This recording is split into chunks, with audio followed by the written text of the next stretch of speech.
નમસ્તે વિદ્યાર્થી મિત્રો, હું છું ભાર્ગવ લાઠિયા અને સ્વાગત છે તમારું ફરી પાછું આપણી આ એજ્યુકેશનલ એક્સપર્ટ યુટ્યુબ ચેનલ ઉપર.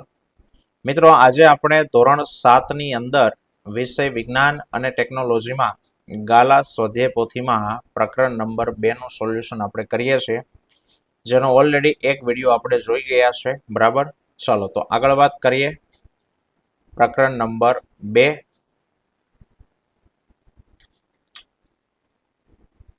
પ્રાણીઓમાં પોષણ. બરાબર, આ હેતુલક્ષીની વાત છે તે થઈ ગઈ છે. ચલો શરૂઆત કરીએ પ્રશ્ન નંબર 7 થી. ટૂંકમાં ઉત્તર આપો, જેમાં પહેલું છે રસાંકુરો શું છે અને તેનું સ્થાન અને કાર્ય જણાવો. તો મિત્રો, નાના આંતરડાની અંદરની દિવાલમાં હજારો આંગળી જેવા નાના નાના પ્રવર્ધો આવ્યા છે. આ પ્રવર્ધો એને રસાંકુરો કહેવાય. જગ્યા તો કે નાના આંતરડાની દિવાલમાં આવેલા છે. કાર્ય તો કે પાચિત ખોરાકના શોષણ માટે નાના આંતરડાની જે સપાટી છે એમાં વધારો કરે છે અને નાના આંતરડામાં પાચિત ખોરાકનું શોષણ કરે. તો આ એનું કાર્ય. બીજો સવાલ છે કે ભાઈ, આપણને ગ્લુકોઝમાંથી શા માટે તાત્કાલિક ઉર્જા મળે? તો કે આપણે ખોરાક ખાઈએ, એનું પાચન થાય, 4, 5, 7, 8 કલાક પછી એમાંથી ગ્લુકોઝ બને. એની જગ્યાએ ડાયરેક્ટ જ ગ્લુકોઝ ખાય તો શરીર સીધું જ શોષણ કરી લે અને તરત એમાંથી ઉર્જા છૂટી પડવા લાગે. કે ગ્લુકોઝ એ શર્કરાનું સરળ સ્વરૂપ છે. સરળ એટલે નાનામાં નાનો અણુ છે શર્કરાનો. અને ગ્લુકોઝને ખોરાક તરીકે લેવાથી તે સીધો જ રુધિરની અંદર શોષાઈ જાય છે અને રુધિરની અંદર શોષાયેલો આ ગ્લુકોઝ શરીરના કોષોમાં પહોંચી અને ઓક્સિજન સાથે મંદ દહન પામી અને ઉર્જા મુક્ત કરે છે અને તેથી આપણને તાત્કાલિક ઉર્જા છે તે મળી રહી. ચાલો, પ્રક્રિયામાં પાચન માર્ગનો કયો ભાગ સમાવેશ થાય છે આપણે કહેવાનું છે. જેમ કે પહેલું ખોરાકનું શોષણ. તો ખોરાકના શોષણ માટે નાનું આંતરડું છે. ખોરાકને ચાવવાની ક્રિયા તો કે મુખ અથવા મુખ ગુહા લખી શકો. ખોરાકનું સંપૂર્ણ પાચન નાના આંતરડામાં થાય અને મળનું નિર્માણ તો કે મોટા આંતરડામાં થાય. ચોથામાં કહે છે કે મનુષ્યના પાચન તંત્રની આકૃતિ દોરી છે, એમાં નામ નિર્દેશન કરવાનું છે. ચલો મિત્રો, તો આવડો આ જે ભાગ છે એ અન્નનળીનો ભાગ છે. પછી જઠર છે. ક્રમમાં નીચે ઉતરીએ, બરાબર, તો જઠર પછીનો અહીંયા એરો માર્યો છે સી આકારનો ભાગ, એને પક્વાશય કહેવાય. ત્યાર પછીનો આ ભાગ તો કે સ્વાદુપિંડ. નાનું આંતરડું, આ વચ્ચેનું ગૂંચળું, આ બહારનો ભાગ એ મોટું આંતરડું. મોટા આંતરડામાં 2 એરા માર્યા છે તો 2 જગ્યાએ મોટું આંતરડું, આ પણ મોટું, આ પણ. આ ભાગ એ મળાશય, મળ સંગ્રહ થાય અને અહીંયા મળ દ્વાર, ત્યાંથી મળ નિકાલ પામે. ચલો, પાંચમું છે મનુષ્યના પાચનના અંગો જણાવો. તો ઉપર આકૃતિમાં લખીએ અંગો. મનુષ્યના પાચનમાં મુખ ગુહા, અન્નળી, જઠર, નાનું આંતરડું, મોટું આંતરડું, મળાશય, મળદ્વાર સાથે સાથે મદદ કરતા અંગો, ખોરાકને પાચનમાં મદદ કરતા અંગોમાં લાળ ગ્રંથિ, યકૃત અને સ્વાદુપિંડ જેવી ગ્રંથિઓનો સમાવેશ થાય છે. ચલો, છઠ્ઠું છે જીભના કાર્યો જણાવો. તો જીભનું પહેલું મુખ્ય કાર્ય છે સ્વાદને પારખવાનું. બીજું, આપણે બોલીએ છીએ તો એ બોલવામાં જીભ ઉપયોગી છે. બરાબર, તમે જીભ વગર બોલી શકો નહીં. અને ખોરાકની અંદર લાળ રસને ભેળવવામાં અને કોળીઓ એટલે કે ખોરાક એને ગળવામાં પણ જીભ છે તે મદદ કરે. ચલો, સાતમામાં કહે છે કે જઠરની રચના સમજાવો. તો અહીંયા જઠર આપ્યું છે કે ભાઈ જઠરની દિવાલ જાડી છે.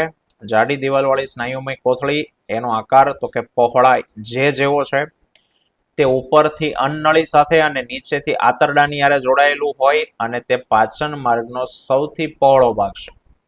તેની અંદર આડા ત્રાંસા ઊભા સ્નાયુ આવ્યા છે, જેના હલનચલનને લીધે ખોરાક જઠરની અંદર વલોવાય છે અને એની અંદરની દિવાલમાંથી શ્લેષ્મ, હાઇડ્રોક્લોરિક એસિડ અને પાચક રસો આ બધું ઉત્પન્ન થાય. ચલો, આઠમામાં કહે છે કે ભાઈ નાના આંતરડાની અંદર પોષક દ્રવ્યો કઈ રીતનું શોષણ થાય એ સમજાવો. તો નાના આંતરડામાં પાચનની ક્રિયા પૂર્ણ થાય, પૂરા થયા પછી એનું શોષણ થાય જરૂરી છે અને આ વસ્તુનું શોષણ કરવા અંદરની દિવાલમાં અસંખ્ય આંગળી જેવા પ્રવર્ધો આવ્યા છે અને આ પ્રવર્ધો એને રસાંકુરો કહેવાય છે અને રસાંકુરો પાચિત ખોરાકના શોષણ માટે નાના આંતરડાની સપાટીમાં શું કરે? વધારો.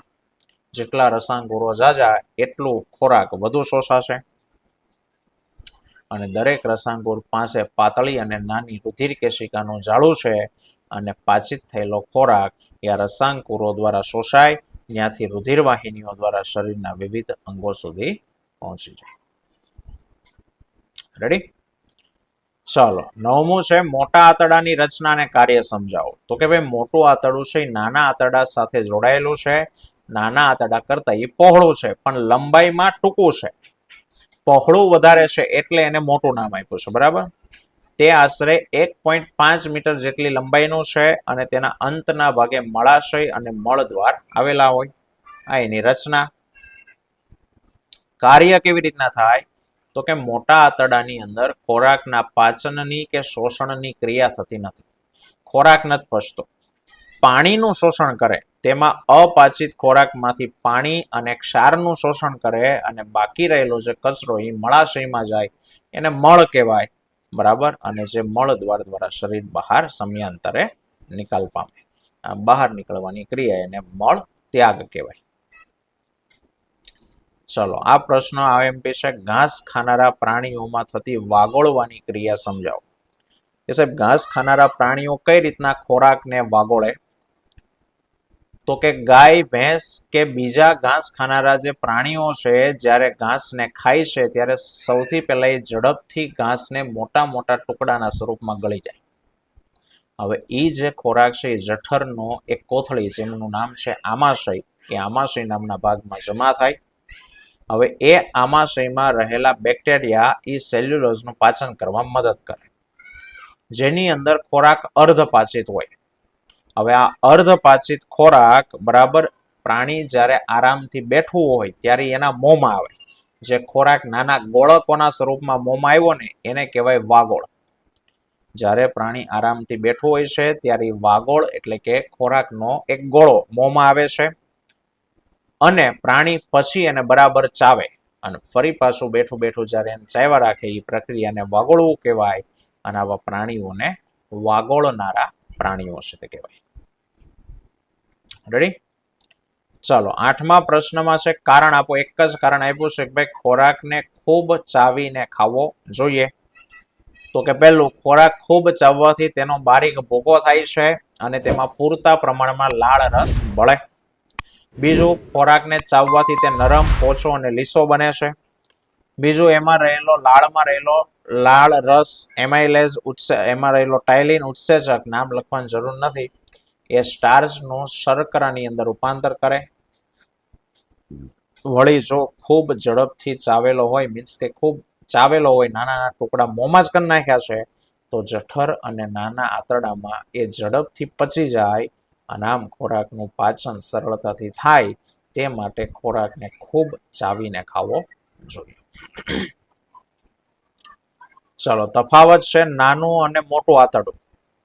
પહેલું, નાનું આંતરડું 7.5 મીટર લંબાઈનું છે, મોટું આંતરડું 1.5 મીટર લંબાઈનું છે. નાનું આંતરડું જે છે એ મોટા આંતરડા કરતા વધારે લાંબુ છે, જ્યારે મોટું આંતરડું છે એ નાના આંતરડા કરતા પહોળું અને ટૂંકું છે. નાના આંતરડામાં ખોરાકનું પાચન અને શોષણ થાય અને આમાં પાચન કે શોષણ નથી થતું, ખાલી પાણી અને ક્ષારોનું શોષણ થાય. ચાલો, અને જોડકા કે સાહેબ જઠર, તો જઠરમાં શું થાય? પ્રોટીનનું પાચન થાય. યકૃતનું કામ છે શરીરની સૌથી મોટી ગ્રંથિ છે. નાનું આંતરડું તો કે પાચન પૂર્ણ થાય અને મોટું આંતરડું પાણીનું શોષણ. ચલો, લાળ રસ, તો કે લાળ રસ આમાંથી શું કામ કરે? મુખ ગુહામાંથી ઉત્પન્ન થાય. પિત્ત રસ ઉત્પન્ન થાય યકૃતમાંથી. હાઇડ્રોક્લોરિક એસિડ ઉત્પન્ન થાય જઠરમાં અને આંત્ર રસ ઉત્પન્ન થાય નાના આંતરડામાં. બરાબર? ચલો, અને લાસ્ટ છે કે નાના આંતરડામાં થતી પાચનની ક્રિયા સમજાવો. કે કઈ રીતે નાના આંતરડામાં ખોરાક પચે છે. ચલો જોજો કે જઠરમાંથી ખોરાક નાના આંતરડામાં આવે. બરાબર? અહીં પક્વાશયની અંદર જ્યારે ખોરાક આવે ત્યારે એમાં યકૃત અને સ્વાદુપિંડના સ્ત્રાવ એની અંદર ભળે. કયો? તો કે યકૃતમાંથી પિત્તરસ ભળે અને સ્વાદુપિંડમાંથી સ્વાદુરસ. હવે એમાંનો જે પિત્ત રસ છે એ ચરબીને પાચન કરવામાં મદદ કરે. ચરબીનું પાચન કોણ કરશે? પિત્ત રસ. અને જે સ્વાદુરસ છે એ સ્વાદુરસ કાર્બોદિત, ચરબી અને પ્રોટીન એ ત્રણેયનું પાચન કરી નાના નાના ટુકડા કરે એટલે સરળ સ્વરૂપમાં એને ફેરવું કહેવાય. નાના આંતરડાની અંદરની દિવાલમાં એક આંતરરસ ઉત્પન્ન થાય અને એ આંતરરસ અર્ધપાચિત ઘટકોનું પૂરેપૂરું પાચન પૂરું કરી નાખે. એટલે કાર્બોદિત, પ્રોટીન અને ચરબી ત્રણેયનું પાચન પૂરું કરે નાનું આંતરડામાંનો આ આંતરરસ. નાના આંતરડામાં ખોરાક લાંબો સમય રહી અને ત્રણેય પાચક રસોની અસરથી ખોરાકનું પાચન પૂરું થાય અને પાચનના અંતે શું બને? તો કે સાહેબ કાર્બોદિતમાંથી ગ્લુકોઝ બને, ચરબીમાંથી ફેટી એસિડ અને ગ્લિસરોલ બને અને પ્રોટીનમાંથી એમિનો એસિડમાં રૂપાંતર થાય.